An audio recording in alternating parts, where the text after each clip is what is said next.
여러분들, 스마트폰이나 전기차, 그리고 F-35 전투기 엔진에는 전부 공통점이 하나 있어요.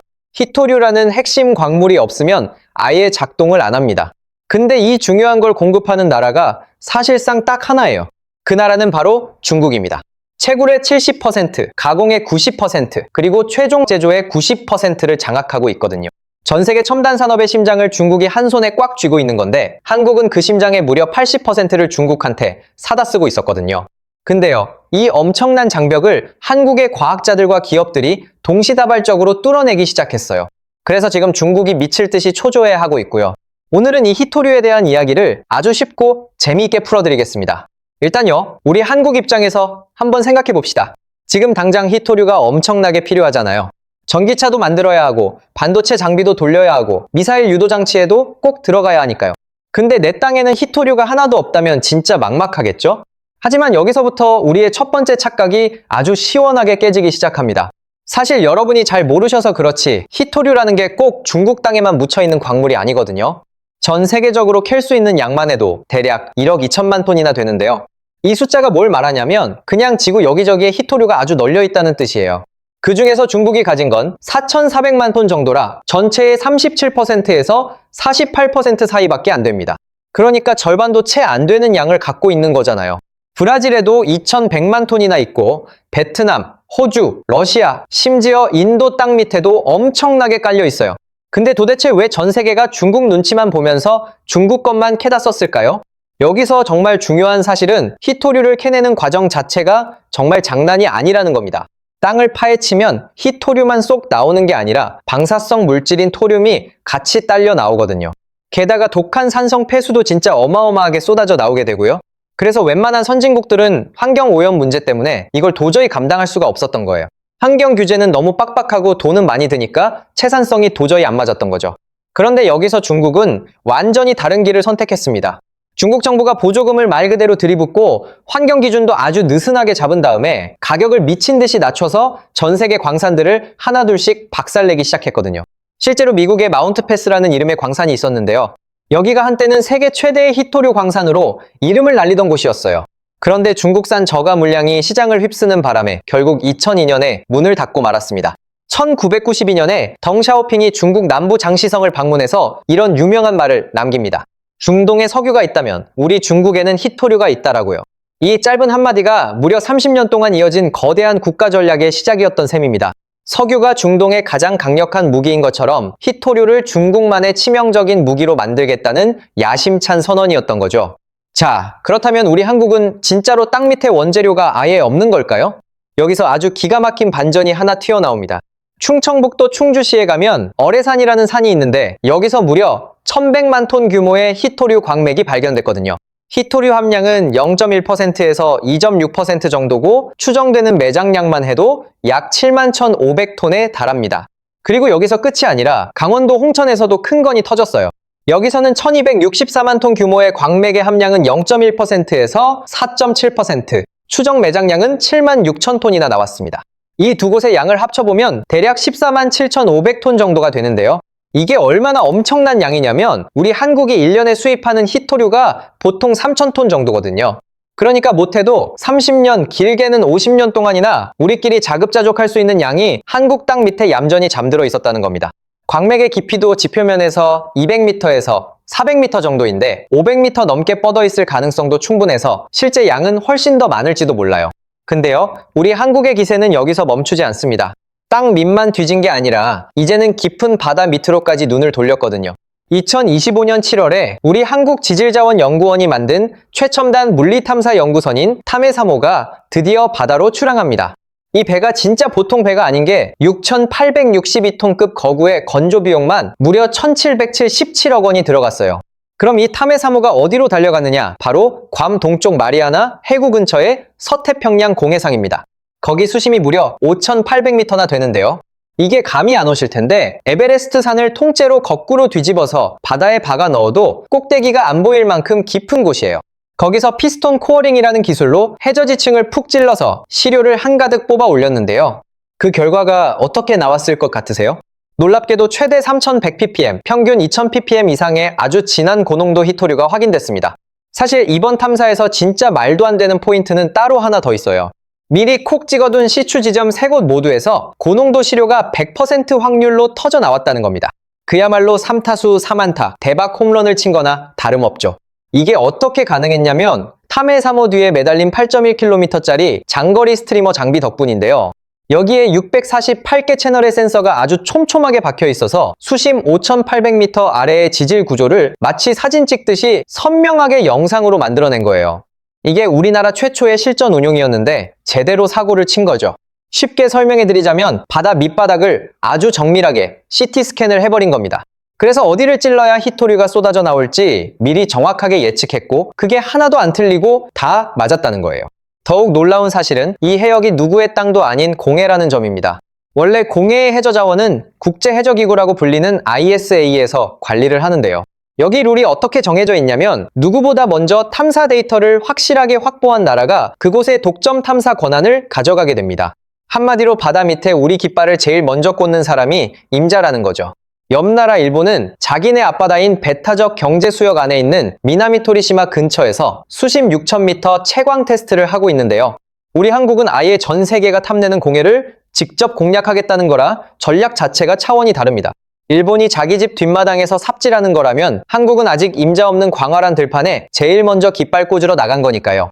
자, 여기까지만 딱 들어보면 우리 한국도 원재료는 어떻게든 구할 수 있겠네 하는 생각이 드시죠? 충주랑 홍천에도 있고 저기 깊은 바다 밑에도 널려 있으니까요. 그런데 원석을 구했다고 해서 모든 게 술술 풀릴까요? 당연히 아니죠. 이제부터 진짜 머리 아픈 두 번째 거대한 벽이 우리 앞을 가로막고 있습니다. 원석이 아무리 많아도 이걸 우리가 직접 쓸 수 있는 상태로 만드는 기술이 없으면 그건 그냥 예쁜 돌멩이에 불과하거든요. 첫 번째 벽이 물건이 있냐 없냐의 싸움이었다면 두 번째 벽은 우리가 이걸 할 수 있냐 없냐의 싸움입니다. 히토류 원석을 가져와도 여기서 17가지나 되는 원소들을 하나하나 분리해서 아주 순수한 산화물로 만들어야 비로소 쓸모가 생기거든요. 근데 이 17개 원소들이 성격이 얼마나 비슷한지 화학적 성질이 거의 판박이 수준이에요. 그냥 쌍둥이도 힘든데 17쌍둥이를 얼굴만 보고 한 명씩 구별해서 골라내야 하는 격입니다. 용매 추출법이라는 복잡한 방식으로 수십 단계의 화학 과정을 거쳐야 하는데 이 공정을 중국이 전 세계의 90% 넘게 꽉 쥐고 독점하고 있어요. 똑같은 품질의 제품을 대규모로 계속 찍어낼 수 있는 노하우를 중국이 지난 30년 동안 혼자서 쌓아왔기 때문입니다. 기술 자체가 엄청난 비밀이라기보다는 30년 동안 구르면서 배운 시행착오와 경험치 차이라 따라잡기가 정말 쉽지 않은 거죠. 그런데 여기서 판을 뒤흔들 변수가 하나 툭 튀어나옵니다. 바로 고려아연이라는 회사인데요. 우리나라에서 제일 큰 비철금속 기업인데 2022년 말에 최윤범 회장이 새로 취임한 뒤로 히토류 전문가들을 아주 무섭게 끌어모으기 시작했어요. 그러더니 2026년 3월에 고려아연이 아주 깜짝 놀랄 발표를 하나 합니다. 다 쓰고 버려진 폐모터를 분해해서 거기 들어있는 낡은 히토 자석으로부터 경히토류와 중히토류가 섞인 혼합물을 다시 뽑아내는 기술을 개발했다는 거예요.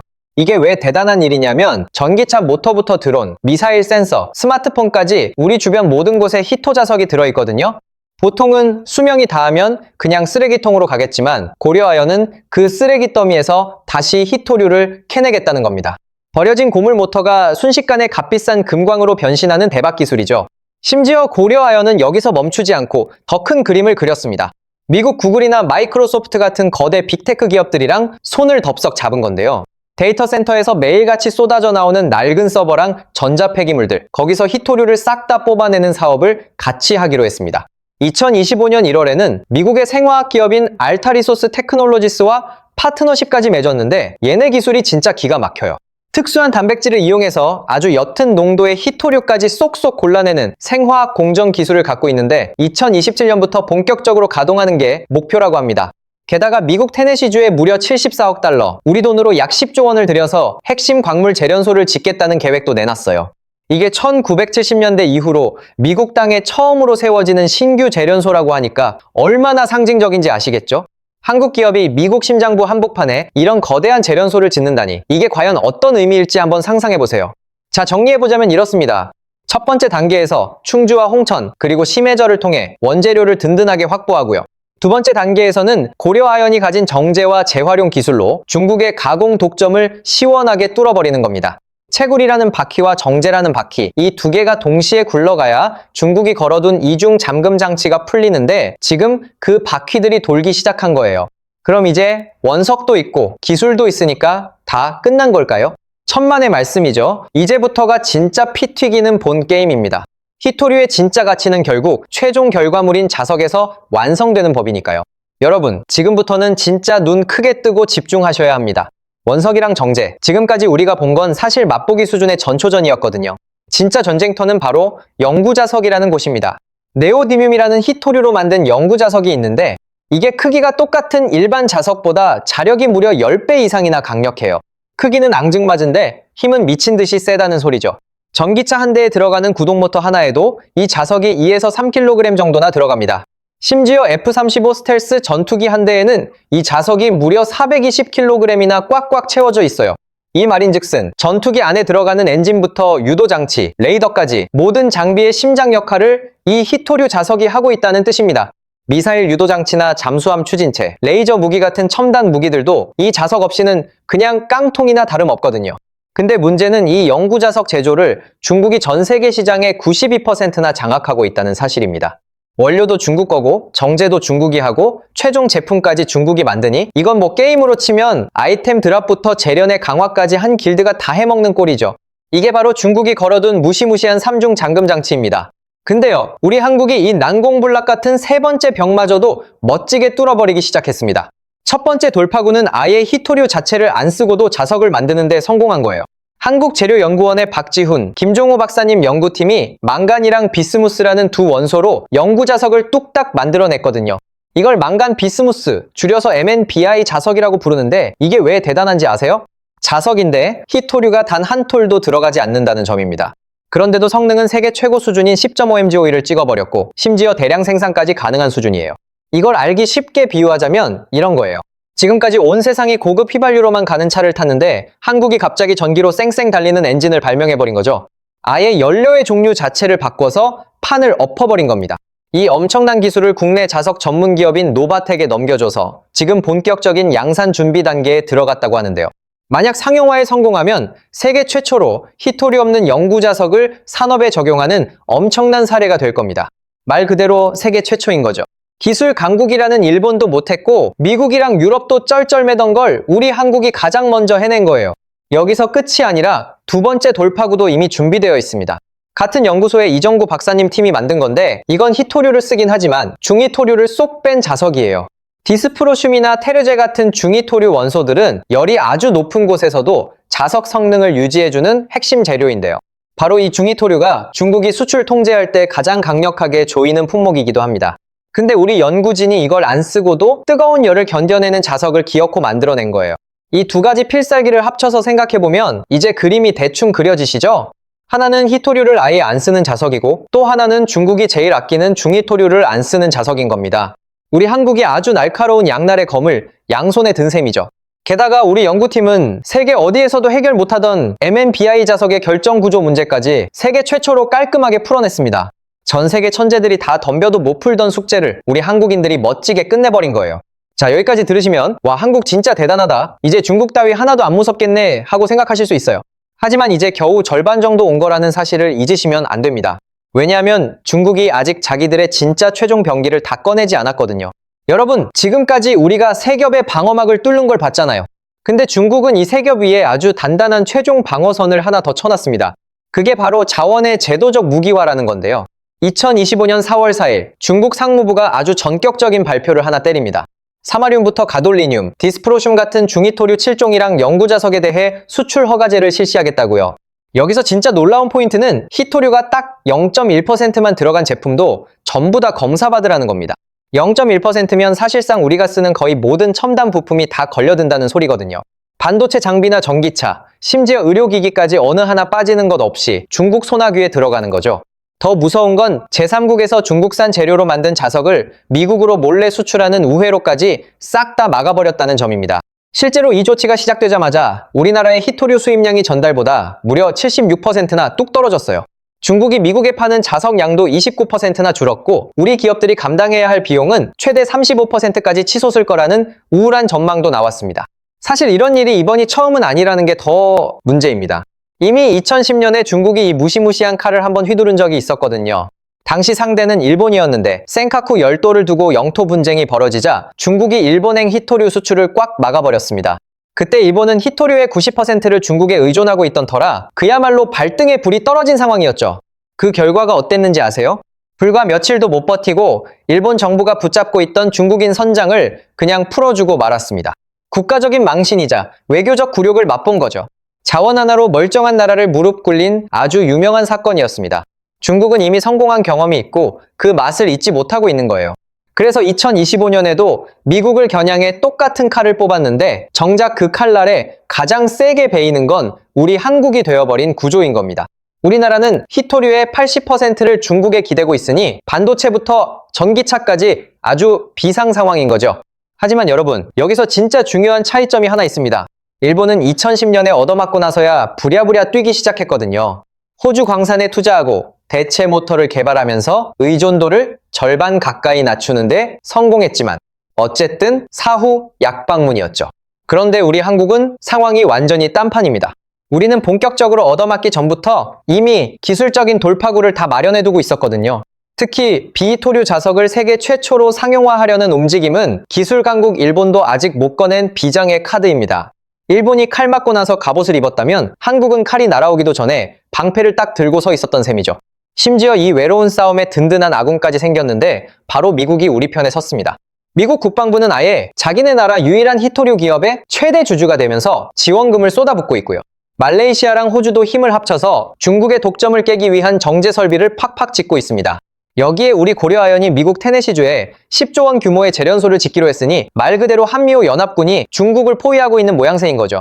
지금까지 나온 이야기들을 하나씩 차곡차곡 쌓아보면 정말 엄청납니다. 국내 광맥 발견부터 심해저 고농도 히토류 탐사, 그리고 폐모터 재활용 기술까지 말이죠. 여기에 세계 최초 비히토류 자석 상용화랑 미국과의 강력한 공급망 동맹까지 합치면 무려 7가지 전략이 동시에 돌아가고 있는 거예요. 보통 하나만 터져도 뉴스 헤드라인감인데 이 대단한 일들이 지금 우리 한국에서 한꺼번에 벌어지고 있다는 겁니다. 그럼 이 정도면 진짜 끝판왕까지 다 본 걸까요? 놀랍게도 아직 하나 더 남았습니다. 근데 이번에는 제가 설명해드리는 게 아니라 중국이 스스로 자기 패를 까버린 내용이에요. 중국과학원이라고 해서 중국 정부의 최고 연구기관이 하나 있거든요. 중국의 과학기술을 이끄는 가장 똑똑한 머리들이 모인 곳이라고 보시면 됩니다. 거기서 아주 충격적인 예측 리포트를 하나 발표했는데요. 지금 중국이 전 세계 히토류 생산의 62%를 먹고 있지만 10년 뒤인 2035년에는 그 점유율이 28%까지 뚝 떨어질 거라는 내용입니다. 중국이 자기들 입으로 직접 망할 수도 있다고 고백한 거나 다름없죠. 62%에서 28%면 비중이 반토막 이상으로 쪼그라든다는 소리잖아요. 덩 샤오핑이 30년 전에 선언했던 그 찬란한 자원 패권이 딱 한 세대 만에 무너질 위기에 처했다는 뜻입니다.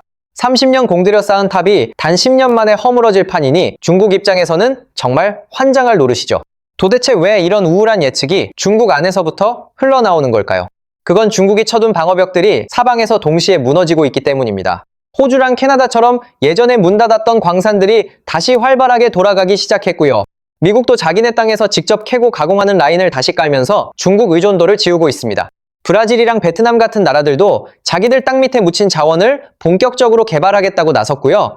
여기에 재활용 기술까지 무섭게 발전하면서 이미 쓰고 버린 제품에서 히토류를 뽑아내는 도시광산이 현실이 되고 있습니다.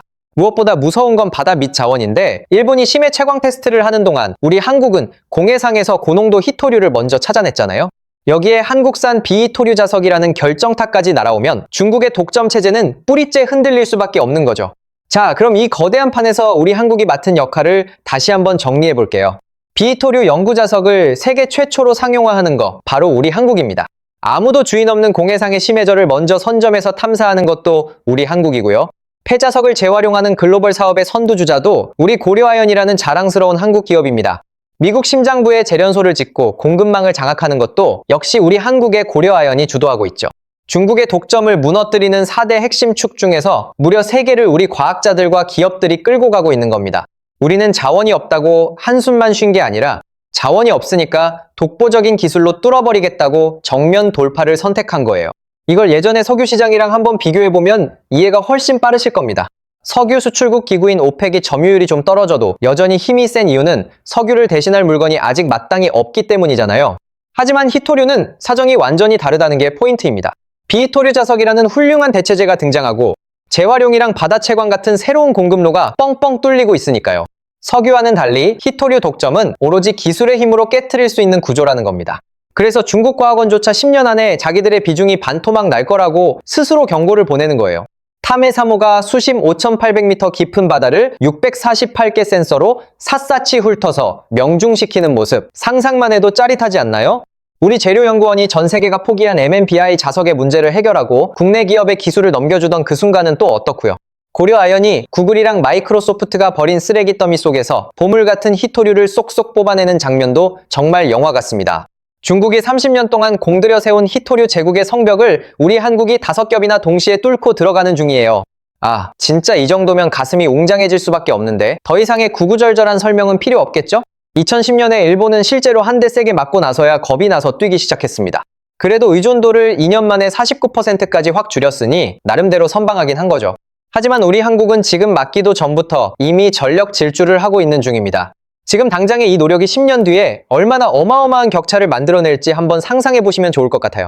물론 우리가 너무 낙관적으로만 봐서는 안 될 냉정한 부분들도 분명히 있긴 합니다.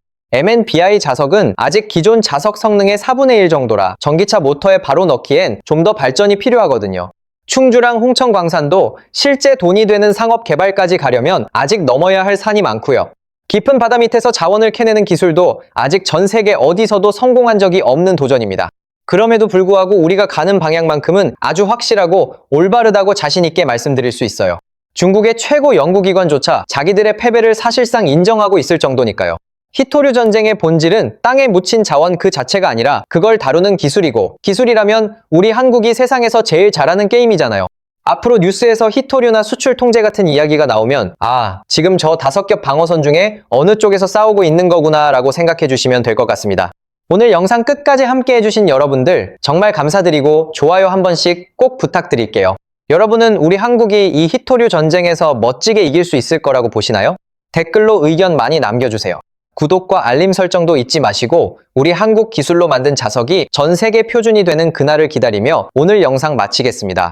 시청해주셔서 감사합니다. 여러분들, 스마트폰이나 전기차, 그리고 F-35 전투기 엔진에는 전부 공통점이 하나 있어요.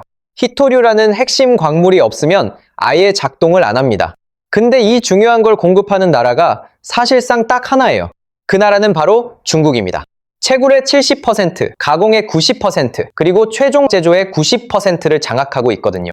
전 세계 첨단 산업의 심장을 중국이 한 손에 꽉 쥐고 있는 건데 한국은 그 심장의 무려 80%를 중국한테 사다 쓰고 있었거든요. 근데요, 이 엄청난 장벽을 한국의 과학자들과 기업들이 동시다발적으로 뚫어내기 시작했어요. 그래서 지금 중국이 미칠 듯이 초조해하고 있고요. 오늘은 이 히토류에 대한 이야기를 아주 쉽고 재미있게 풀어드리겠습니다. 일단요, 우리 한국 입장에서 한번 생각해 봅시다. 지금 당장 히토류가 엄청나게 필요하잖아요. 전기차도 만들어야 하고 반도체 장비도 돌려야 하고 미사일 유도 장치에도 꼭 들어가야 하니까요. 근데 내 땅에는 히토류가 하나도 없다면 진짜 막막하겠죠? 하지만 여기서부터 우리의 첫 번째 착각이 아주 시원하게 깨지기 시작합니다. 사실 여러분이 잘 모르셔서 그렇지 히토류라는 게 꼭 중국 땅에만 묻혀있는 광물이 아니거든요. 전 세계적으로 캘 수 있는 양만 해도 대략 1억 2천만 톤이나 되는데요. 이 숫자가 뭘 말하냐면 그냥 지구 여기저기에 히토류가 아주 널려 있다는 뜻이에요. 그 중에서 중국이 가진 건 4,400만 톤 정도라 전체의 37%에서 48% 사이밖에 안 됩니다. 그러니까 절반도 채 안 되는 양을 갖고 있는 거잖아요. 브라질에도 2,100만 톤이나 있고 베트남, 호주, 러시아, 심지어 인도 땅 밑에도 엄청나게 깔려 있어요. 근데 도대체 왜 전 세계가 중국 눈치만 보면서 중국 것만 캐다 썼을까요? 여기서 정말 중요한 사실은 히토류를 캐내는 과정 자체가 정말 장난이 아니라는 겁니다. 땅을 파헤치면 히토류만 쏙 나오는 게 아니라 방사성 물질인 토륨이 같이 딸려 나오거든요. 게다가 독한 산성 폐수도 진짜 어마어마하게 쏟아져 나오게 되고요. 그래서 웬만한 선진국들은 환경오염 문제 때문에 이걸 도저히 감당할 수가 없었던 거예요. 환경 규제는 너무 빡빡하고 돈은 많이 드니까 채산성이 도저히 안 맞았던 거죠. 그런데 여기서 중국은 완전히 다른 길을 선택했습니다. 중국 정부가 보조금을 말 그대로 들이붓고 환경 기준도 아주 느슨하게 잡은 다음에 가격을 미친 듯이 낮춰서 전 세계 광산들을 하나둘씩 박살내기 시작했거든요. 실제로 미국의 마운트 패스라는 이름의 광산이 있었는데요. 여기가 한때는 세계 최대의 히토류 광산으로 이름을 날리던 곳이었어요. 그런데 중국산 저가 물량이 시장을 휩쓰는 바람에 결국 2002년에 문을 닫고 말았습니다. 1992년에 덩샤오핑이 중국 남부 장시성을 방문해서 이런 유명한 말을 남깁니다. 중동에 석유가 있다면 우리 중국에는 히토류가 있다라고요. 이 짧은 한마디가 무려 30년 동안 이어진 거대한 국가 전략의 시작이었던 셈입니다. 석유가 중동의 가장 강력한 무기인 것처럼 히토류를 중국만의 치명적인 무기로 만들겠다는 야심찬 선언이었던 거죠. 자, 그렇다면 우리 한국은 진짜로 땅 밑에 원재료가 아예 없는 걸까요?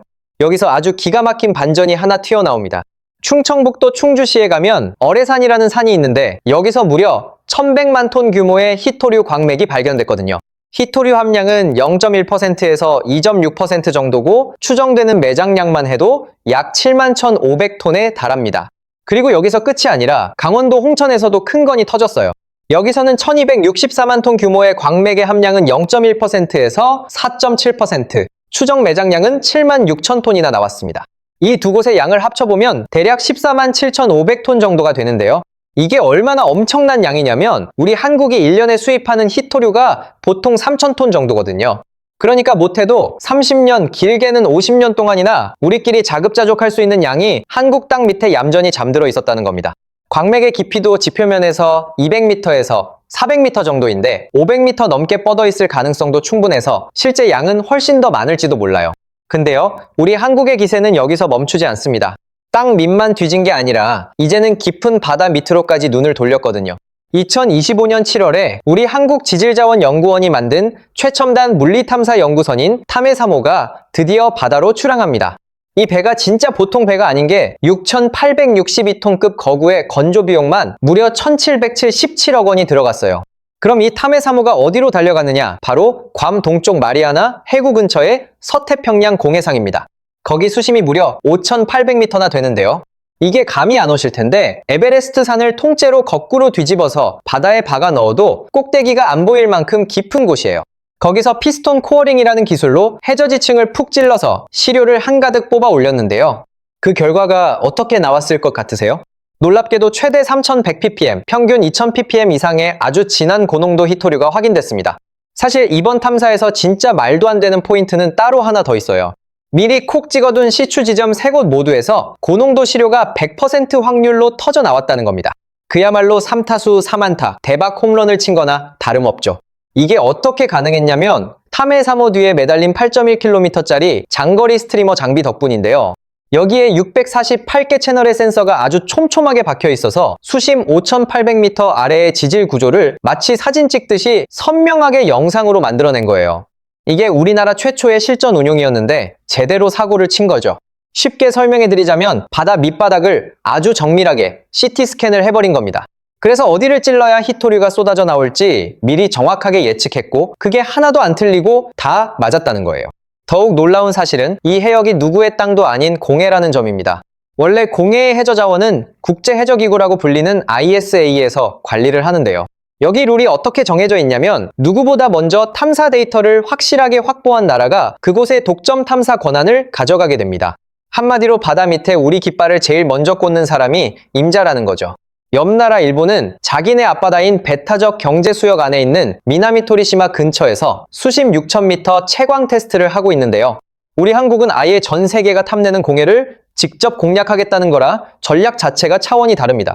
일본이 자기 집 뒷마당에서 삽질하는 거라면 한국은 아직 임자 없는 광활한 들판에 제일 먼저 깃발 꽂으러 나간 거니까요. 자, 여기까지만 딱 들어보면 우리 한국도 원재료는 어떻게든 구할 수 있겠네 하는 생각이 드시죠? 충주랑 홍천에도 있고 저기 깊은 바다 밑에도 널려 있으니까요. 그런데 원석을 구했다고 해서 모든 게 술술 풀릴까요? 당연히 아니죠. 이제부터 진짜 머리 아픈 두 번째 거대한 벽이 우리 앞을 가로막고 있습니다. 원석이 아무리 많아도 이걸 우리가 직접 쓸 수 있는 상태로 만드는 기술이 없으면 그건 그냥 예쁜 돌멩이에 불과하거든요. 첫 번째 벽이 물건이 있냐 없냐의 싸움이었다면 두 번째 벽은 우리가 이걸 할 수 있냐 없냐의 싸움입니다. 히토류 원석을 가져와도 여기서 17가지나 되는 원소들을 하나하나 분리해서 아주 순수한 산화물로 만들어야 비로소 쓸모가 생기거든요. 근데 이 17개 원소들이 성격이 얼마나 비슷한지 화학적 성질이 거의 판박이 수준이에요. 그냥 쌍둥이도 힘든데 17쌍둥이를 얼굴만 보고 한 명씩 구별해서 골라내야 하는 격입니다. 용매 추출법이라는 복잡한 방식으로 수십 단계의 화학 과정을 거쳐야 하는데 이 공정을 중국이 전 세계의 90% 넘게 꽉 쥐고 독점하고 있어요. 똑같은 품질의 제품을 대규모로 계속 찍어낼 수 있는 노하우를 중국이 지난 30년 동안 혼자서 쌓아왔기 때문입니다. 기술 자체가 엄청난 비밀이라기보다는 30년 동안 구르면서 배운 시행착오와 경험치 차이라 따라잡기가 정말 쉽지 않은 거죠. 그런데 여기서 판을 뒤흔들 변수가 하나 툭 튀어나옵니다. 바로 고려아연이라는 회사인데요. 우리나라에서 제일 큰 비철금속 기업인데 2022년 말에 최윤범 회장이 새로 취임한 뒤로 히토류 전문가들을 아주 무섭게 끌어모으기 시작했어요. 그러더니 2026년 3월에 고려아연이 아주 깜짝 놀랄 발표를 하나 합니다. 다 쓰고 버려진 폐모터를 분해해서 거기 들어있는 낡은 히토 자석으로부터 경히토류와 중히토류가 섞인 혼합물을 다시 뽑아내는 기술을 개발했다는 거예요. 이게 왜 대단한 일이냐면 전기차 모터부터 드론, 미사일 센서, 스마트폰까지 우리 주변 모든 곳에 히토 자석이 들어있거든요. 보통은 수명이 닿으면 그냥 쓰레기통으로 가겠지만 고려아연은 그 쓰레기 더미에서 다시 히토류를 캐내겠다는 겁니다. 버려진 고물 모터가 순식간에 값비싼 금광으로 변신하는 대박 기술이죠. 심지어 고려아연은 여기서 멈추지 않고 더 큰 그림을 그렸습니다. 미국 구글이나 마이크로소프트 같은 거대 빅테크 기업들이랑 손을 덥석 잡은 건데요. 데이터 센터에서 매일같이 쏟아져 나오는 낡은 서버랑 전자 폐기물들, 거기서 히토류를 싹 다 뽑아내는 사업을 같이 하기로 했습니다.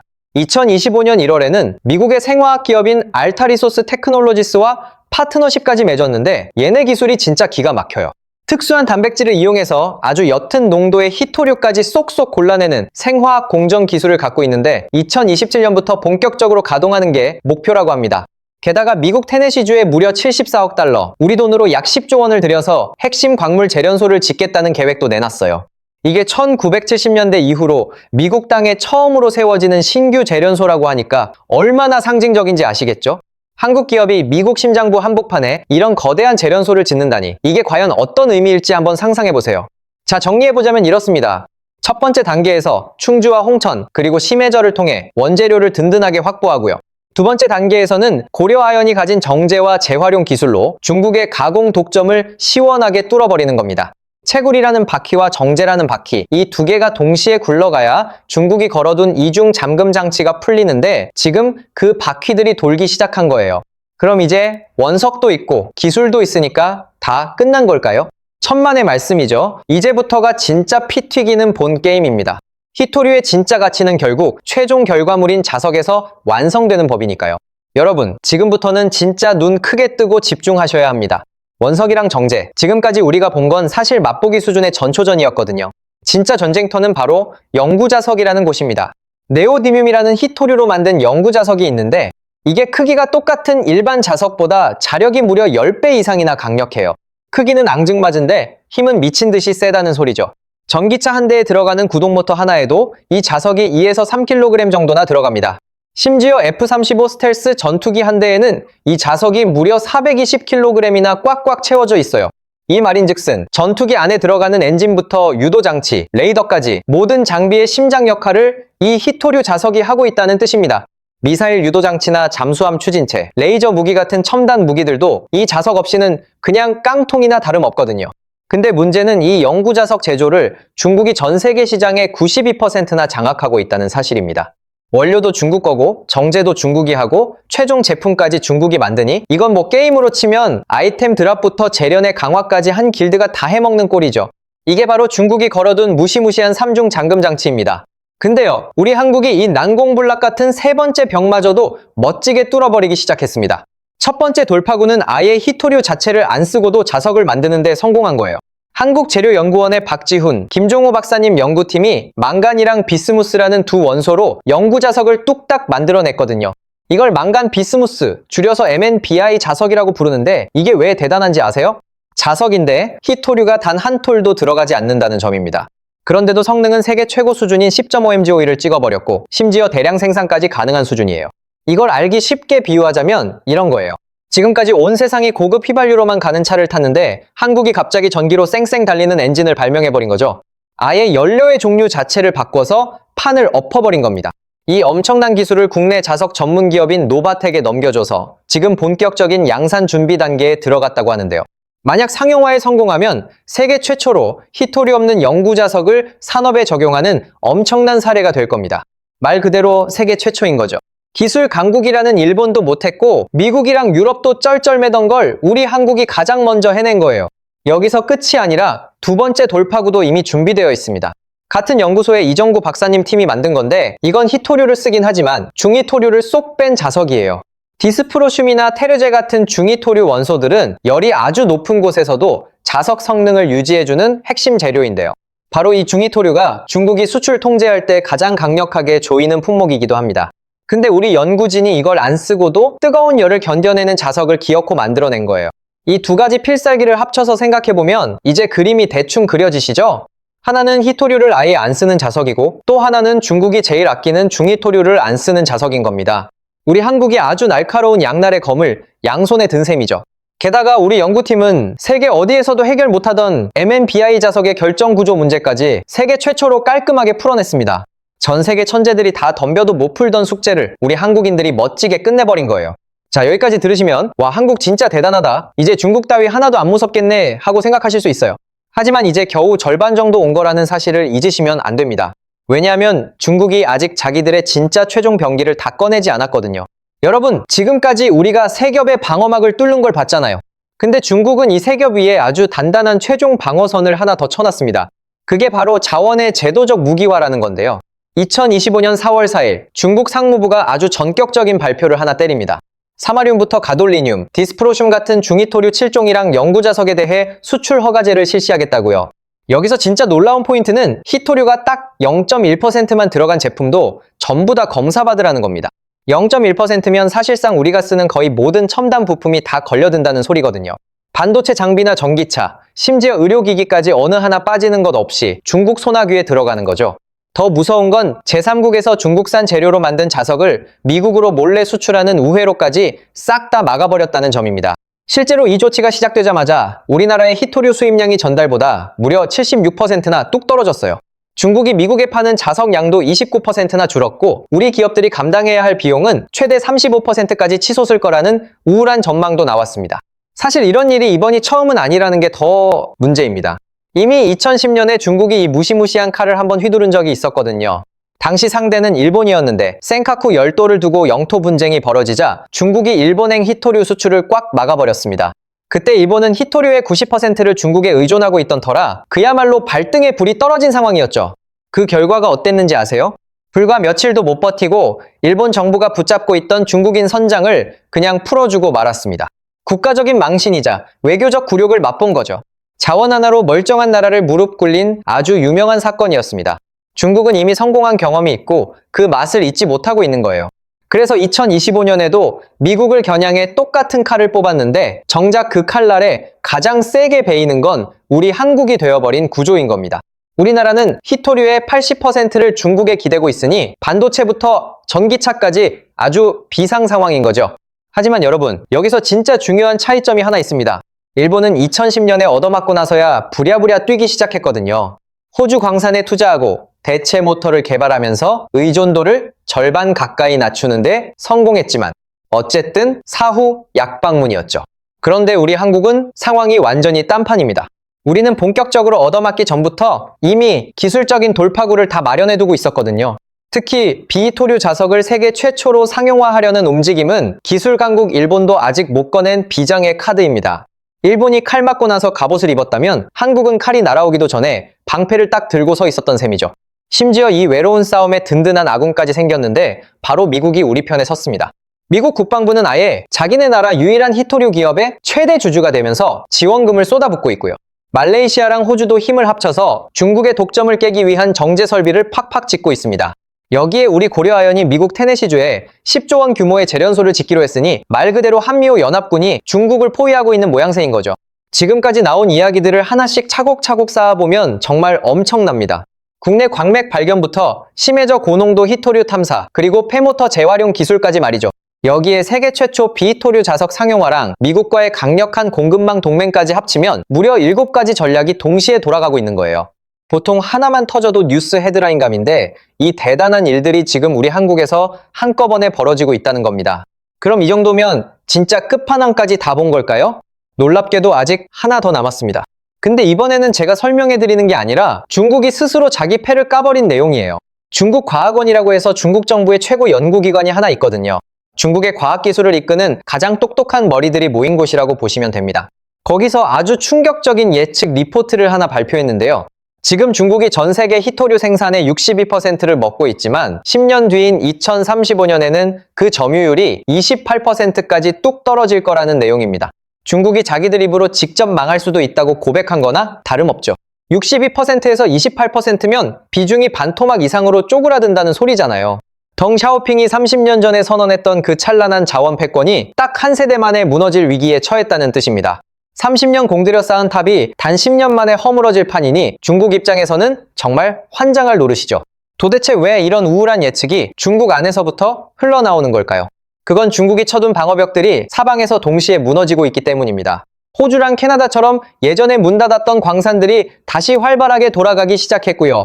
미국도 자기네 땅에서 직접 캐고 가공하는 라인을 다시 깔면서 중국 의존도를 지우고 있습니다. 브라질이랑 베트남 같은 나라들도 자기들 땅 밑에 묻힌 자원을 본격적으로 개발하겠다고 나섰고요. 여기에 재활용 기술까지 무섭게 발전하면서 이미 쓰고 버린 제품에서 히토류를 뽑아내는 도시광산이 현실이 되고 있습니다. 무엇보다 무서운 건 바다 밑 자원인데 일본이 심해 채광 테스트를 하는 동안 우리 한국은 공해상에서 고농도 히토류를 먼저 찾아냈잖아요. 여기에 한국산 비히토류 자석이라는 결정타까지 날아오면 중국의 독점 체제는 뿌리째 흔들릴 수밖에 없는 거죠. 자, 그럼 이 거대한 판에서 우리 한국이 맡은 역할을 다시 한번 정리해 볼게요. 비히토류 연구 자석을 세계 최초로 상용화하는 거 바로 우리 한국입니다. 아무도 주인 없는 공해상의 심해절을 먼저 선점해서 탐사하는 것도 우리 한국이고요. 폐자석을 재활용하는 글로벌 사업의 선두주자도 우리 고려아연이라는 자랑스러운 한국 기업입니다. 미국 심장부에 재련소를 짓고 공급망을 장악하는 것도 역시 우리 한국의 고려아연이 주도하고 있죠. 중국의 독점을 무너뜨리는 4대 핵심 축 중에서 무려 3개를 우리 과학자들과 기업들이 끌고 가고 있는 겁니다. 우리는 자원이 없다고 한숨만 쉰 게 아니라 자원이 없으니까 독보적인 기술로 뚫어버리겠다고 정면 돌파를 선택한 거예요. 이걸 예전의 석유 시장이랑 한번 비교해보면 이해가 훨씬 빠르실 겁니다. 석유 수출국 기구인 오펙이 점유율이 좀 떨어져도 여전히 힘이 센 이유는 석유를 대신할 물건이 아직 마땅히 없기 때문이잖아요. 하지만 히토류는 사정이 완전히 다르다는 게 포인트입니다. 비히토류 자석이라는 훌륭한 대체제가 등장하고 재활용이랑 바다 채광 같은 새로운 공급로가 뻥뻥 뚫리고 있으니까요. 석유와는 달리 히토류 독점은 오로지 기술의 힘으로 깨트릴 수 있는 구조라는 겁니다. 그래서 중국 과학원조차 10년 안에 자기들의 비중이 반토막 날 거라고 스스로 경고를 보내는 거예요. 탐해 3호가 수심 5,800m 깊은 바다를 648개 센서로 샅샅이 훑어서 명중시키는 모습, 상상만 해도 짜릿하지 않나요? 우리 재료연구원이 전 세계가 포기한 MNBI 자석의 문제를 해결하고 국내 기업의 기술을 넘겨주던 그 순간은 또 어떻고요? 고려아연이 구글이랑 마이크로소프트가 버린 쓰레기 더미 속에서 보물 같은 히토류를 쏙쏙 뽑아내는 장면도 정말 영화 같습니다. 중국이 30년 동안 공들여 세운 히토류 제국의 성벽을 우리 한국이 5겹이나 동시에 뚫고 들어가는 중이에요. 아, 진짜 이 정도면 가슴이 웅장해질 수밖에 없는데 더 이상의 구구절절한 설명은 필요 없겠죠? 2010년에 일본은 실제로 한 대 세게 맞고 나서야 겁이 나서 뛰기 시작했습니다. 그래도 의존도를 2년 만에 49%까지 확 줄였으니 나름대로 선방하긴 한 거죠. 하지만 우리 한국은 지금 맞기도 전부터 이미 전력 질주를 하고 있는 중입니다. 지금 당장의 이 노력이 10년 뒤에 얼마나 어마어마한 격차를 만들어낼지 한번 상상해 보시면 좋을 것 같아요. 물론 우리가 너무 낙관적으로만 봐서는 안 될 냉정한 부분들도 분명히 있긴 합니다. MNBI 자석은 아직 기존 자석 성능의 4분의 1 정도라 전기차 모터에 바로 넣기엔 좀 더 발전이 필요하거든요. 충주랑 홍천 광산도 실제 돈이 되는 상업 개발까지 가려면 아직 넘어야 할 산이 많고요. 깊은 바다 밑에서 자원을 캐내는 기술도 아직 전 세계 어디서도 성공한 적이 없는 도전입니다. 그럼에도 불구하고 우리가 가는 방향만큼은 아주 확실하고 올바르다고 자신 있게 말씀드릴 수 있어요. 중국의 최고 연구기관조차 자기들의 패배를 사실상 인정하고 있을 정도니까요. 히토류 전쟁의 본질은 땅에 묻힌 자원 그 자체가 아니라 그걸 다루는 기술이고, 기술이라면 우리 한국이 세상에서 제일 잘하는 게임이잖아요. 앞으로 뉴스에서 히토류나 수출 통제 같은 이야기가 나오면 지금 저 5겹 방어선 중에 어느 쪽에서 싸우고 있는 거구나 라고 생각해 주시면 될 것 같습니다.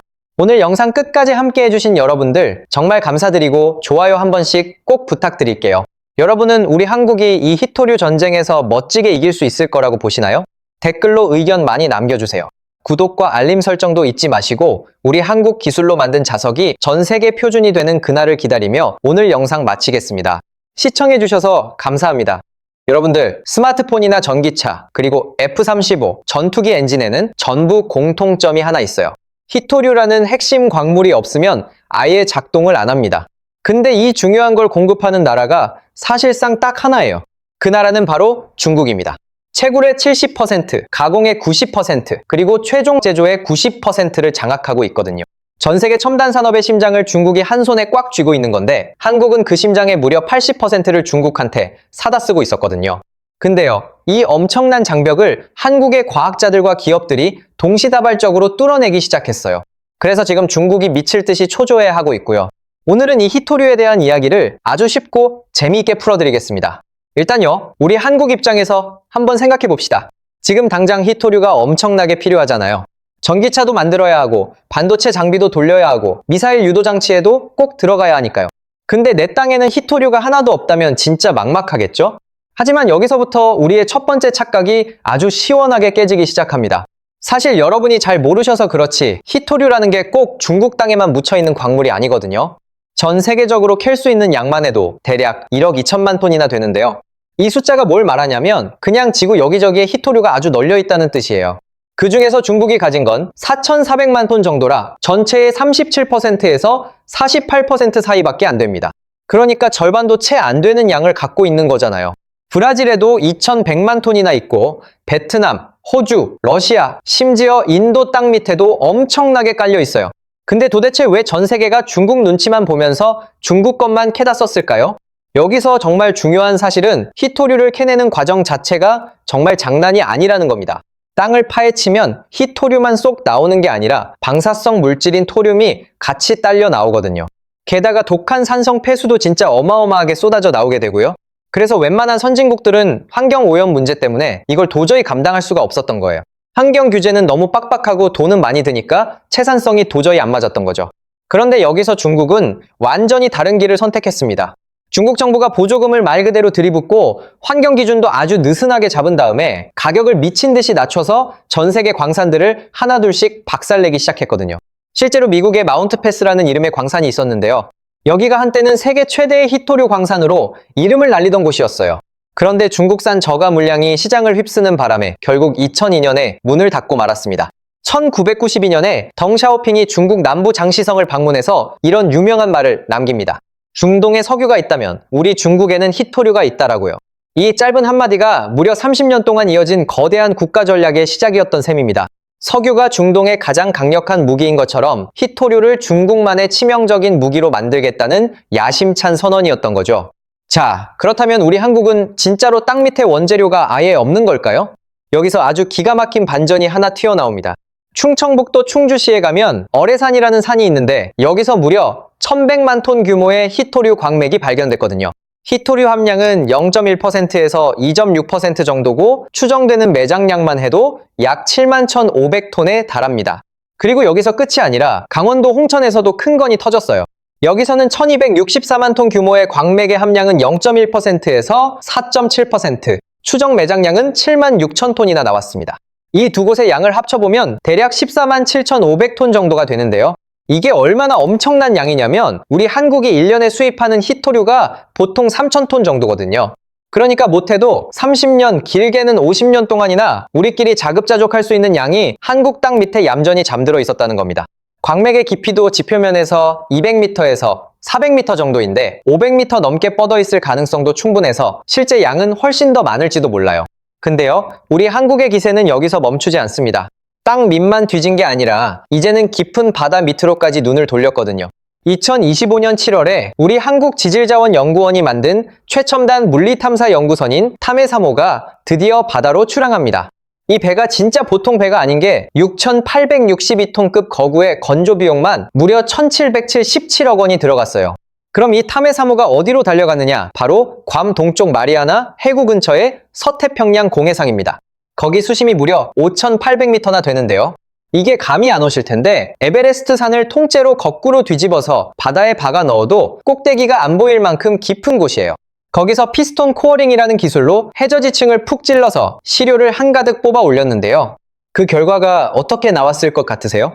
놀랍게도 최대 3100ppm, 평균 2000ppm 이상의 아주 진한 고농도 히토류가 확인됐습니다. 사실 이번 탐사에서 진짜 말도 안 되는 포인트는 따로 하나 더 있어요. 미리 콕 찍어둔 시추 지점 3곳 모두에서 고농도 시료가 100% 확률로 터져 나왔다는 겁니다. 그야말로 3타수 3안타, 대박 홈런을 친 거나 다름없죠. 이게 어떻게 가능했냐면 탐해 3호 뒤에 매달린 8.1km짜리 장거리 스트리머 장비 덕분인데요. 여기에 648개 채널의 센서가 아주 촘촘하게 박혀 있어서 수심 5,800m 아래의 지질 구조를 마치 사진 찍듯이 선명하게 영상으로 만들어낸 거예요. 이게 우리나라 최초의 실전 운용이었는데 제대로 사고를 친 거죠. 쉽게 설명해드리자면 바다 밑바닥을 아주 정밀하게 CT 스캔을 해버린 겁니다. 그래서 어디를 찔러야 히토류가 쏟아져 나올지 미리 정확하게 예측했고 그게 하나도 안 틀리고 다 맞았다는 거예요. 더욱 놀라운 사실은 이 해역이 누구의 땅도 아닌 공해라는 점입니다. 원래 공해의 해저 자원은 국제해저기구라고 불리는 ISA에서 관리를 하는데요. 여기 룰이 어떻게 정해져 있냐면 누구보다 먼저 탐사 데이터를 확실하게 확보한 나라가 그곳의 독점 탐사 권한을 가져가게 됩니다. 한마디로 바다 밑에 우리 깃발을 제일 먼저 꽂는 사람이 임자라는 거죠. 옆 나라 일본은 자기네 앞바다인 배타적 경제수역 안에 있는 미나미토리시마 근처에서 수심 6,000m 채광 테스트를 하고 있는데요. 우리 한국은 아예 전 세계가 탐내는 공해를 직접 공략하겠다는 거라 전략 자체가 차원이 다릅니다. 일본이 자기 집 뒷마당에서 삽질하는 거라면 한국은 아직 임자 없는 광활한 들판에 제일 먼저 깃발 꽂으러 나간 거니까요. 자, 여기까지만 딱 들어보면 우리 한국도 원재료는 어떻게든 구할 수 있겠네 하는 생각이 드시죠? 충주랑 홍천에도 있고 저기 깊은 바다 밑에도 널려 있으니까요. 그런데 원석을 구했다고 해서 모든 게 술술 풀릴까요? 당연히 아니죠. 이제부터 진짜 머리 아픈 두 번째 거대한 벽이 우리 앞을 가로막고 있습니다. 원석이 아무리 많아도 이걸 우리가 직접 쓸 수 있는 상태로 만드는 기술이 없으면 그건 그냥 예쁜 돌멩이에 불과하거든요.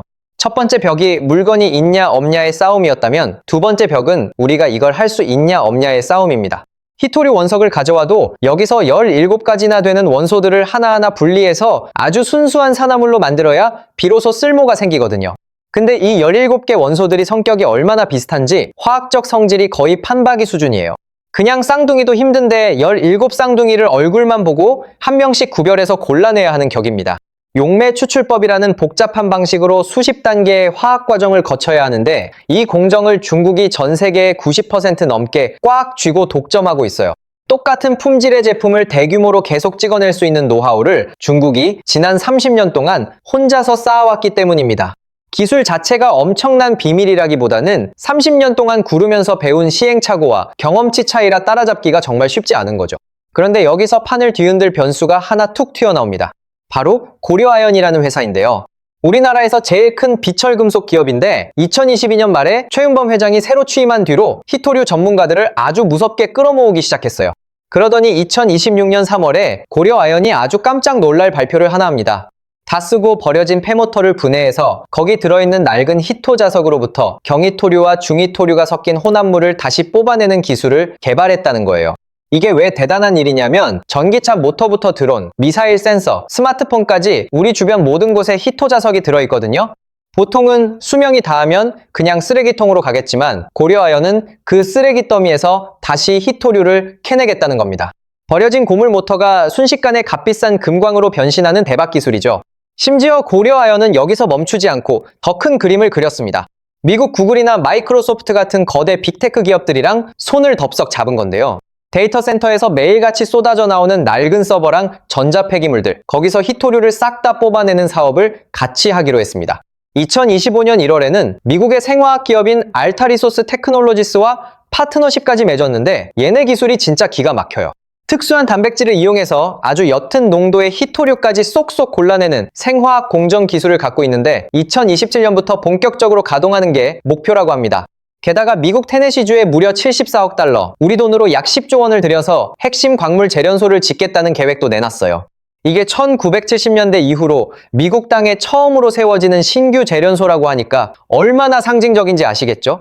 한국 기업이 미국 심장부 한복판에 이런 거대한 재련소를 짓는다니 이게 과연 어떤 의미일지 한번 상상해보세요. 자, 정리해보자면 이렇습니다. 첫 번째 단계에서 충주와 홍천 그리고 심해저를 통해 원재료를 든든하게 확보하고요. 두 번째 단계에서는 고려아연이 가진 정제와 재활용 기술로 중국의 가공 독점을 시원하게 뚫어버리는 겁니다. 채굴이라는 바퀴와 정제라는 바퀴, 이 두 개가 동시에 굴러가야 중국이 걸어둔 이중 잠금 장치가 풀리는데 지금 그 바퀴들이 돌기 시작한 거예요. 그럼 이제 원석도 있고 기술도 있으니까 다 끝난 걸까요? 천만의 말씀이죠. 이제부터가 진짜 피 튀기는 본 게임입니다. 히토류의 진짜 가치는 결국 최종 결과물인 자석에서 완성되는 법이니까요. 여러분, 지금부터는 진짜 눈 크게 뜨고 집중하셔야 합니다. 원석이랑 정제, 지금까지 우리가 본 건 사실 맛보기 수준의 전초전이었거든요. 진짜 전쟁터는 바로 영구자석이라는 곳입니다. 네오디뮴이라는 히토류로 만든 영구자석이 있는데 이게 크기가 똑같은 일반 자석보다 자력이 무려 10배 이상이나 강력해요. 크기는 앙증맞은데 힘은 미친 듯이 세다는 소리죠. 전기차 한 대에 들어가는 구동모터 하나에도 이 자석이 2에서 3kg 정도나 들어갑니다. 심지어 F-35 스텔스 전투기 한 대에는 이 자석이 무려 420kg이나 꽉꽉 채워져 있어요. 이 말인즉슨 전투기 안에 들어가는 엔진부터 유도장치, 레이더까지 모든 장비의 심장 역할을 이 히토류 자석이 하고 있다는 뜻입니다. 미사일 유도장치나 잠수함 추진체, 레이저 무기 같은 첨단 무기들도 이 자석 없이는 그냥 깡통이나 다름없거든요. 근데 문제는 이 영구자석 제조를 중국이 전 세계 시장의 92%나 장악하고 있다는 사실입니다. 원료도 중국 거고 정제도 중국이 하고 최종 제품까지 중국이 만드니 이건 뭐 게임으로 치면 아이템 드랍부터 재련의 강화까지 한 길드가 다 해먹는 꼴이죠. 이게 바로 중국이 걸어둔 무시무시한 3중 잠금 장치입니다. 근데요, 우리 한국이 이 난공불락 같은 세 번째 벽마저도 멋지게 뚫어버리기 시작했습니다. 첫 번째 돌파구는 아예 히토류 자체를 안 쓰고도 자석을 만드는 데 성공한 거예요. 한국재료연구원의 박지훈, 김종호 박사님 연구팀이 망간이랑 비스무스라는 두 원소로 영구자석을 뚝딱 만들어냈거든요. 이걸 망간 비스무스, 줄여서 MnBi 자석이라고 부르는데 이게 왜 대단한지 아세요? 자석인데 히토류가 단 한 톨도 들어가지 않는다는 점입니다. 그런데도 성능은 세계 최고 수준인 10.5mGOE를 찍어버렸고 심지어 대량 생산까지 가능한 수준이에요. 이걸 알기 쉽게 비유하자면 이런 거예요. 지금까지 온 세상이 고급 휘발유로만 가는 차를 탔는데 한국이 갑자기 전기로 쌩쌩 달리는 엔진을 발명해버린 거죠. 아예 연료의 종류 자체를 바꿔서 판을 엎어버린 겁니다. 이 엄청난 기술을 국내 자석 전문 기업인 노바텍에 넘겨줘서 지금 본격적인 양산 준비 단계에 들어갔다고 하는데요. 만약 상용화에 성공하면 세계 최초로 히토류 없는 영구자석을 산업에 적용하는 엄청난 사례가 될 겁니다. 말 그대로 세계 최초인 거죠. 기술 강국이라는 일본도 못했고 미국이랑 유럽도 쩔쩔매던 걸 우리 한국이 가장 먼저 해낸 거예요. 여기서 끝이 아니라 두 번째 돌파구도 이미 준비되어 있습니다. 같은 연구소의 이정구 박사님 팀이 만든 건데 이건 히토류를 쓰긴 하지만 중히토류를 쏙 뺀 자석이에요. 디스프로슘이나 테르제 같은 중히토류 원소들은 열이 아주 높은 곳에서도 자석 성능을 유지해주는 핵심 재료인데요. 바로 이 중히토류가 중국이 수출 통제할 때 가장 강력하게 조이는 품목이기도 합니다. 근데 우리 연구진이 이걸 안 쓰고도 뜨거운 열을 견뎌내는 자석을 기어코 만들어낸 거예요. 이 두 가지 필살기를 합쳐서 생각해보면 이제 그림이 대충 그려지시죠? 하나는 히토류를 아예 안 쓰는 자석이고 또 하나는 중국이 제일 아끼는 중히토류를 안 쓰는 자석인 겁니다. 우리 한국이 아주 날카로운 양날의 검을 양손에 든 셈이죠. 게다가 우리 연구팀은 세계 어디에서도 해결 못하던 MnBi 자석의 결정 구조 문제까지 세계 최초로 깔끔하게 풀어냈습니다. 전 세계 천재들이 다 덤벼도 못 풀던 숙제를 우리 한국인들이 멋지게 끝내버린 거예요. 자, 여기까지 들으시면 와, 한국 진짜 대단하다. 이제 중국 따위 하나도 안 무섭겠네 하고 생각하실 수 있어요. 하지만 이제 겨우 절반 정도 온 거라는 사실을 잊으시면 안 됩니다. 왜냐하면 중국이 아직 자기들의 진짜 최종 병기를 다 꺼내지 않았거든요. 여러분, 지금까지 우리가 세 겹의 방어막을 뚫는 걸 봤잖아요. 근데 중국은 이 세 겹 위에 아주 단단한 최종 방어선을 하나 더 쳐놨습니다. 그게 바로 자원의 제도적 무기화라는 건데요. 2025년 4월 4일 중국 상무부가 아주 전격적인 발표를 하나 때립니다. 사마듐부터 가돌리늄, 디스프로슘 같은 중히토류 7종이랑 영구자석에 대해 수출 허가제를 실시하겠다고요. 여기서 진짜 놀라운 포인트는 히토류가 딱 0.1%만 들어간 제품도 전부 다 검사받으라는 겁니다. 0.1%면 사실상 우리가 쓰는 거의 모든 첨단 부품이 다 걸려든다는 소리거든요. 반도체 장비나 전기차, 심지어 의료기기까지 어느 하나 빠지는 것 없이 중국 소나귀에 들어가는 거죠. 더 무서운 건 제3국에서 중국산 재료로 만든 자석을 미국으로 몰래 수출하는 우회로까지 싹 다 막아버렸다는 점입니다. 실제로 이 조치가 시작되자마자 우리나라의 히토류 수입량이 전달보다 무려 76%나 뚝 떨어졌어요. 중국이 미국에 파는 자석 양도 29%나 줄었고 우리 기업들이 감당해야 할 비용은 최대 35%까지 치솟을 거라는 우울한 전망도 나왔습니다. 사실 이런 일이 이번이 처음은 아니라는 게 더 문제입니다. 이미 2010년에 중국이 이 무시무시한 칼을 한번 휘두른 적이 있었거든요. 당시 상대는 일본이었는데 센카쿠 열도를 두고 영토 분쟁이 벌어지자 중국이 일본행 히토류 수출을 꽉 막아버렸습니다. 그때 일본은 히토류의 90%를 중국에 의존하고 있던 터라 그야말로 발등에 불이 떨어진 상황이었죠. 그 결과가 어땠는지 아세요? 불과 며칠도 못 버티고 일본 정부가 붙잡고 있던 중국인 선장을 그냥 풀어주고 말았습니다. 국가적인 망신이자 외교적 굴욕을 맛본 거죠. 자원 하나로 멀쩡한 나라를 무릎 꿇린 아주 유명한 사건이었습니다. 중국은 이미 성공한 경험이 있고 그 맛을 잊지 못하고 있는 거예요. 그래서 2025년에도 미국을 겨냥해 똑같은 칼을 뽑았는데 정작 그 칼날에 가장 세게 베이는 건 우리 한국이 되어버린 구조인 겁니다. 우리나라는 히토류의 80%를 중국에 기대고 있으니 반도체부터 전기차까지 아주 비상 상황인 거죠. 하지만 여러분, 여기서 진짜 중요한 차이점이 하나 있습니다. 일본은 2010년에 얻어맞고 나서야 부랴부랴 뛰기 시작했거든요. 호주 광산에 투자하고 대체 모터를 개발하면서 의존도를 절반 가까이 낮추는데 성공했지만 어쨌든 사후 약방문이었죠. 그런데 우리 한국은 상황이 완전히 딴판입니다. 우리는 본격적으로 얻어맞기 전부터 이미 기술적인 돌파구를 다 마련해두고 있었거든요. 특히 비토류 자석을 세계 최초로 상용화하려는 움직임은 기술 강국 일본도 아직 못 꺼낸 비장의 카드입니다. 일본이 칼 맞고 나서 갑옷을 입었다면 한국은 칼이 날아오기도 전에 방패를 딱 들고 서 있었던 셈이죠. 심지어 이 외로운 싸움에 든든한 아군까지 생겼는데 바로 미국이 우리 편에 섰습니다. 미국 국방부는 아예 자기네 나라 유일한 히토류 기업의 최대 주주가 되면서 지원금을 쏟아붓고 있고요. 말레이시아랑 호주도 힘을 합쳐서 중국의 독점을 깨기 위한 정제 설비를 팍팍 짓고 있습니다. 여기에 우리 고려아연이 미국 테네시주에 10조 원 규모의 재련소를 짓기로 했으니 말 그대로 한미호 연합군이 중국을 포위하고 있는 모양새인 거죠. 지금까지 나온 이야기들을 하나씩 차곡차곡 쌓아보면 정말 엄청납니다. 국내 광맥 발견부터 심해저 고농도 히토류 탐사, 그리고 폐모터 재활용 기술까지 말이죠. 여기에 세계 최초 비히토류 자석 상용화랑 미국과의 강력한 공급망 동맹까지 합치면 무려 7가지 전략이 동시에 돌아가고 있는 거예요. 보통 하나만 터져도 뉴스 헤드라인감인데 이 대단한 일들이 지금 우리 한국에서 한꺼번에 벌어지고 있다는 겁니다. 그럼 이 정도면 진짜 끝판왕까지 다 본 걸까요? 놀랍게도 아직 하나 더 남았습니다.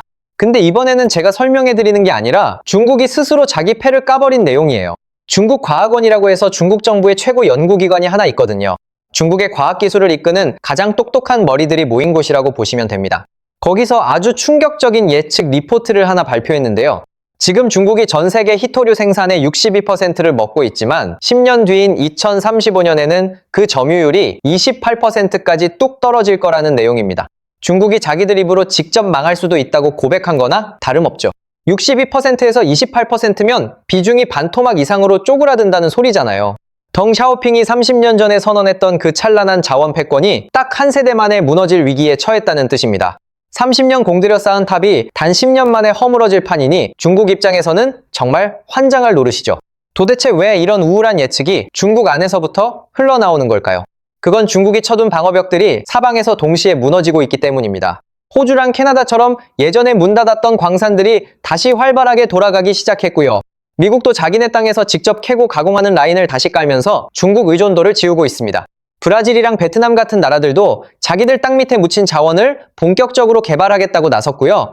여기에 재활용 기술까지 무섭게 발전하면서 이미 쓰고 버린 제품에서 히토류를 뽑아내는 도시광산이 현실이 되고 있습니다. 무엇보다 무서운 건 바다 밑 자원인데 일본이 심해 채광 테스트를 하는 동안 우리 한국은 공해상에서 고농도 히토류를 먼저 찾아냈잖아요. 여기에 한국산 비히토류 자석이라는 결정타까지 날아오면 중국의 독점 체제는 뿌리째 흔들릴 수밖에 없는 거죠. 자, 그럼 이 거대한 판에서 우리 한국이 맡은 역할을 다시 한번 정리해 볼게요. 비히토류 연구 자석을 세계 최초로 상용화하는 거 바로 우리 한국입니다. 아무도 주인 없는 공해상의 심해저를 먼저 선점해서 탐사하는 것도 우리 한국이고요. 폐자석을 재활용하는 글로벌 사업의 선두주자도 우리 고려아연이라는 자랑스러운 한국 기업입니다. 미국 심장부에 재련소를 짓고 공급망을 장악하는 것도 역시 우리 한국의 고려아연이 주도하고 있죠. 중국의 독점을 무너뜨리는 4대 핵심 축 중에서 무려 3개를 우리 과학자들과 기업들이 끌고 가고 있는 겁니다. 우리는 자원이 없다고 한숨만 쉰 게 아니라 자원이 없으니까 독보적인 기술로 뚫어버리겠다고 정면 돌파를 선택한 거예요. 이걸 예전의 석유 시장이랑 한번 비교해보면 이해가 훨씬 빠르실 겁니다. 석유 수출국 기구인 오펙이 점유율이 좀 떨어져도 여전히 힘이 센 이유는 석유를 대신할 물건이 아직 마땅히 없기 때문이잖아요. 하지만 히토류는 사정이 완전히 다르다는 게 포인트입니다. 비히토류 자석이라는 훌륭한 대체제가 등장하고 재활용이랑 바다 채광 같은 새로운 공급로가 뻥뻥 뚫리고 있으니까요. 석유와는 달리 히토류 독점은 오로지 기술의 힘으로 깨트릴 수 있는 구조라는 겁니다. 그래서 중국 과학원조차 10년 안에 자기들의 비중이 반토막 날 거라고 스스로 경고를 보내는 거예요. 탐해 3호가 수심 5,800m 깊은 바다를 648개 센서로 샅샅이 훑어서 명중시키는 모습, 상상만 해도 짜릿하지 않나요? 우리 재료연구원이 전 세계가 포기한 MNBI 자석의 문제를 해결하고 국내 기업의 기술을 넘겨주던 그 순간은 또 어떻고요? 고려아연이 구글이랑 마이크로소프트가 버린 쓰레기 더미 속에서 보물 같은 히토류를 쏙쏙 뽑아내는 장면도 정말 영화 같습니다. 중국이 30년 동안 공들여 세운 히토류 제국의 성벽을 우리 한국이 5겹이나 동시에 뚫고 들어가는 중이에요. 아, 진짜 이 정도면 가슴이 웅장해질 수밖에 없는데 더 이상의 구구절절한 설명은 필요 없겠죠? 2010년에 일본은 실제로 한 대 세게 맞고 나서야 겁이 나서 뛰기 시작했습니다. 그래도 의존도를 2년 만에 49%까지 확 줄였으니 나름대로 선방하긴 한 거죠. 하지만 우리 한국은 지금 맞기도 전부터 이미 전력 질주를 하고 있는 중입니다. 지금 당장의 이 노력이 10년 뒤에 얼마나 어마어마한 격차를 만들어낼지 한번 상상해보시면 좋을 것 같아요. 물론 우리가 너무 낙관적으로만 봐서는 안 될 냉정한 부분들도 분명히 있긴 합니다. MNBI 자석은 아직 기존 자석 성능의 4분의 1 정도라 전기차 모터에 바로 넣기엔 좀 더 발전이 필요하거든요. 충주랑 홍천광산도 실제 돈이 되는 상업 개발까지 가려면 아직 넘어야 할 산이 많고요. 깊은 바다 밑에서 자원을 캐내는 기술도 아직 전 세계 어디서도 성공한 적이 없는 도전입니다. 그럼에도 불구하고 우리가 가는 방향만큼은 아주 확실하고 올바르다고 자신있게 말씀드릴 수 있어요. 중국의 최고 연구기관조차 자기들의 패배를 사실상 인정하고 있을 정도니까요. 히토류 전쟁의 본질은 땅에 묻힌 자원 그 자체가 아니라 그걸 다루는 기술이고, 기술이라면 우리 한국이 세상에서 제일 잘하는 게임이잖아요. 앞으로 뉴스에서 히토류나 수출 통제 같은 이야기가 나오면 아, 지금 저 5겹 방어선 중에 어느 쪽에서 싸우고 있는 거구나 라고 생각해 주시면 될 것 같습니다. 오늘 영상 끝까지 함께 해주신 여러분들 정말 감사드리고 좋아요 한 번씩 꼭 부탁드릴게요. 여러분은 우리 한국이 이 히토류 전쟁에서 멋지게 이길 수 있을 거라고 보시나요? 댓글로 의견 많이 남겨주세요.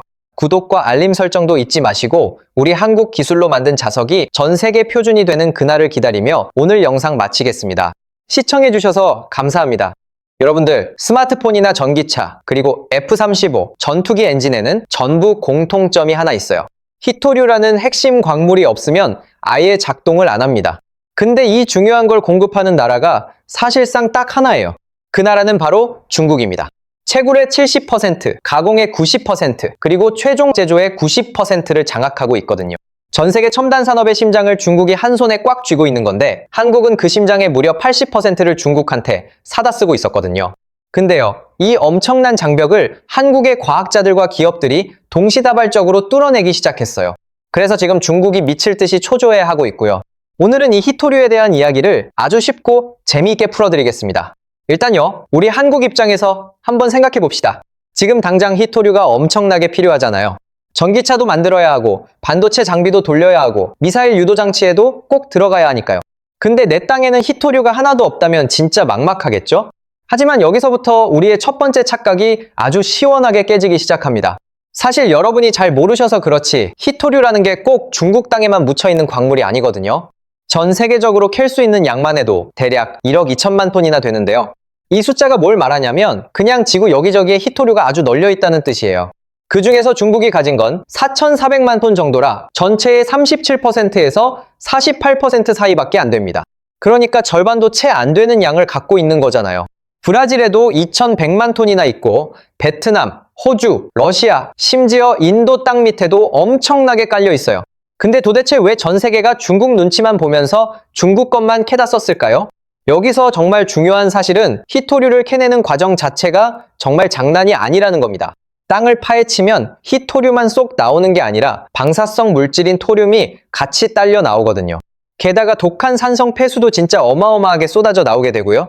그래서 웬만한 선진국들은 환경 오염 문제 때문에 이걸 도저히 감당할 수가 없었던 거예요.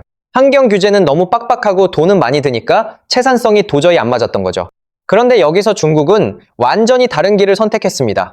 중국 정부가 보조금을 말 그대로 들이붓고 환경 기준도 아주 느슨하게 잡은 다음에 가격을 미친 듯이 낮춰서 전 세계 광산들을 하나둘씩 박살내기 시작했거든요.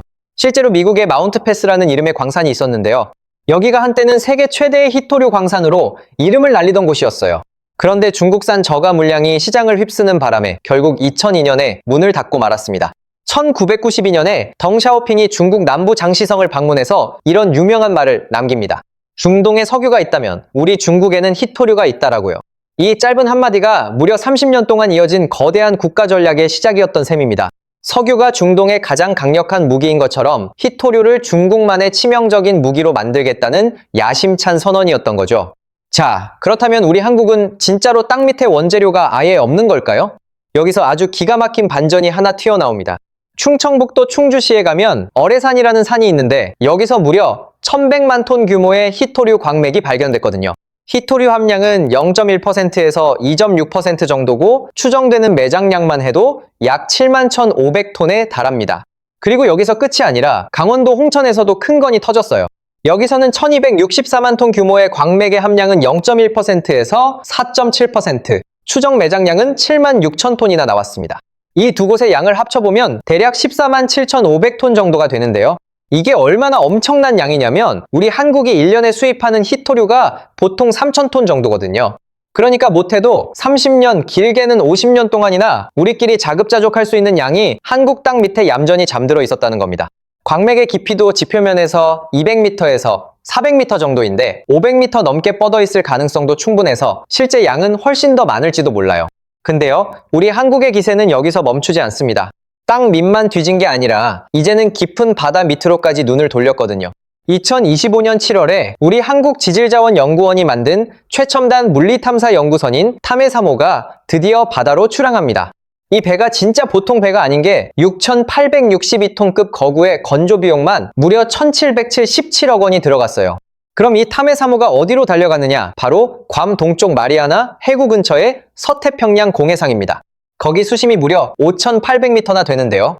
이게 감이 안 오실 텐데 에베레스트 산을 통째로 거꾸로 뒤집어서 바다에 박아 넣어도 꼭대기가 안 보일 만큼 깊은 곳이에요. 거기서 피스톤 코어링이라는 기술로 해저지층을 푹 찔러서 시료를 한가득 뽑아 올렸는데요. 그 결과가 어떻게 나왔을 것 같으세요?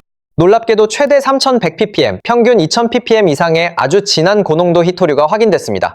사실 이번 탐사에서 진짜 말도 안 되는 포인트는 따로 하나 더 있어요. 미리 콕 찍어둔 시추 지점 3곳 모두에서 고농도 시료가 100% 확률로 터져 나왔다는 겁니다. 그야말로 3타수 3안타, 대박 홈런을 친 거나 다름없죠. 이게 어떻게 가능했냐면 탐해3호 뒤에 매달린 8.1km짜리 장거리 스트리머 장비 덕분인데요. 여기에 648개 채널의 센서가 아주 촘촘하게 박혀 있어서 수심 5,800m 아래의 지질 구조를 마치 사진 찍듯이 선명하게 영상으로 만들어낸 거예요. 이게 우리나라 최초의 실전 운용이었는데 제대로 사고를 친 거죠. 쉽게 설명해드리자면 바다 밑바닥을 아주 정밀하게 CT 스캔을 해버린 겁니다. 그래서 어디를 찔러야 히토류가 쏟아져 나올지 미리 정확하게 예측했고 그게 하나도 안 틀리고 다 맞았다는 거예요. 더욱 놀라운 사실은 이 해역이 누구의 땅도 아닌 공해라는 점입니다. 원래 공해의 해저 자원은 국제해저기구라고 불리는 ISA에서 관리를 하는데요. 여기 룰이 어떻게 정해져 있냐면 누구보다 먼저 탐사 데이터를 확실하게 확보한 나라가 그곳의 독점 탐사 권한을 가져가게 됩니다. 한마디로 바다 밑에 우리 깃발을 제일 먼저 꽂는 사람이 임자라는 거죠. 옆 나라 일본은 자기네 앞바다인 배타적 경제수역 안에 있는 미나미토리시마 근처에서 수심 6,000m 채광 테스트를 하고 있는데요. 우리 한국은 아예 전 세계가 탐내는 공해를 직접 공략하겠다는 거라 전략 자체가 차원이 다릅니다. 일본이 자기 집 뒷마당에서 삽질하는 거라면 한국은 아직 임자 없는 광활한 들판에 제일 먼저 깃발 꽂으러 나간 거니까요. 자, 여기까지만 딱 들어보면 우리 한국도 원재료는 어떻게든 구할 수 있겠네 하는 생각이 드시죠? 충주랑 홍천에도 있고 저기 깊은 바다 밑에도 널려 있으니까요. 그런데 원석을 구했다고 해서 모든 게 술술 풀릴까요? 당연히 아니죠. 이제부터 진짜 머리 아픈 두 번째 거대한 벽이 우리 앞을 가로막고 있습니다.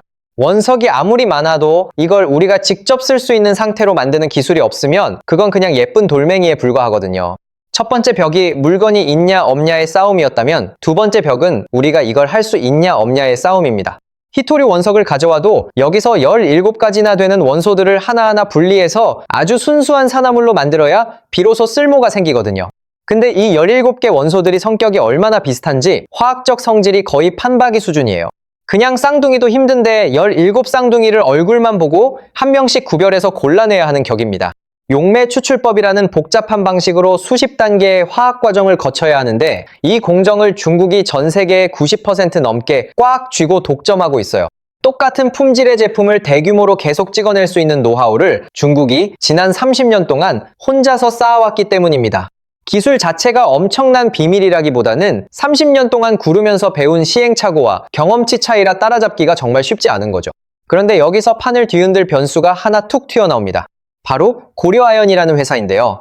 우리나라에서 제일 큰 비철금속 기업인데 2022년 말에 최윤범 회장이 새로 취임한 뒤로 히토류 전문가들을 아주 무섭게 끌어모으기 시작했어요.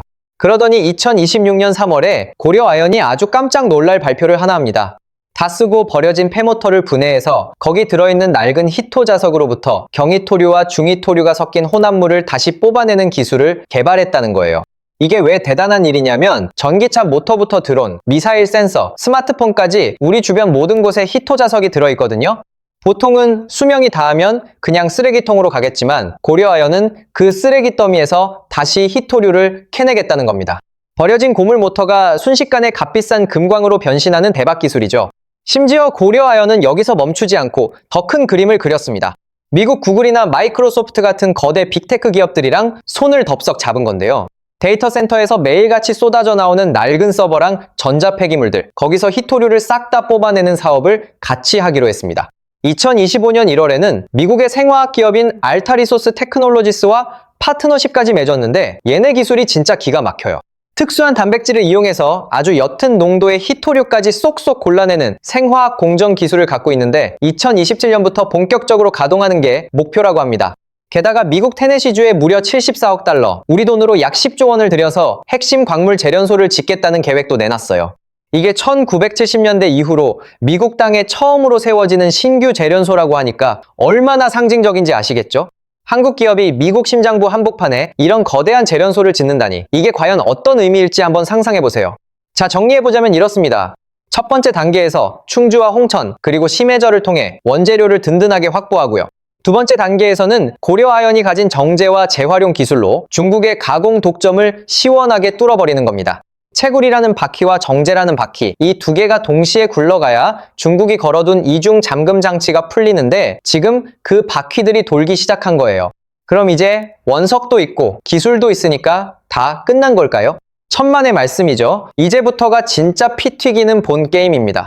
히토류의 진짜 가치는 결국 최종 결과물인 자석에서 완성되는 법이니까요. 여러분, 지금부터는 진짜 눈 크게 뜨고 집중하셔야 합니다. 원석이랑 정제, 지금까지 우리가 본 건 사실 맛보기 수준의 전초전이었거든요. 진짜 전쟁터는 바로 영구자석이라는 곳입니다. 네오디뮴이라는 히토류로 만든 영구자석이 있는데 이게 크기가 똑같은 일반 자석보다 자력이 무려 10배 이상이나 강력해요. 크기는 앙증맞은데 힘은 미친 듯이 세다는 소리죠. 전기차 한 대에 들어가는 구동모터 하나에도 이 자석이 2에서 3kg 정도나 들어갑니다. 심지어 F-35 스텔스 전투기 한 대에는 이 자석이 무려 420kg이나 꽉꽉 채워져 있어요. 이 말인즉슨 전투기 안에 들어가는 엔진부터 유도장치, 레이더까지 모든 장비의 심장 역할을 이 히토류 자석이 하고 있다는 뜻입니다. 미사일 유도장치나 잠수함 추진체, 레이저 무기 같은 첨단 무기들도 이 자석 없이는 그냥 깡통이나 다름없거든요. 근데 문제는 이 영구자석 제조를 중국이 전 세계 시장의 92%나 장악하고 있다는 사실입니다. 원료도 중국 거고 정제도 중국이 하고 최종 제품까지 중국이 만드니 이건 뭐 게임으로 치면 아이템 드랍부터 재련의 강화까지 한 길드가 다 해먹는 꼴이죠. 이게 바로 중국이 걸어둔 무시무시한 3중 잠금 장치입니다. 근데요, 우리 한국이 이 난공불락 같은 세 번째 벽마저도 멋지게 뚫어버리기 시작했습니다. 첫 번째 돌파구는 아예 히토류 자체를 안 쓰고도 자석을 만드는 데 성공한 거예요. 한국재료연구원의 박지훈, 김종호 박사님 연구팀이 망간이랑 비스무스라는 두 원소로 영구자석을 뚝딱 만들어냈거든요.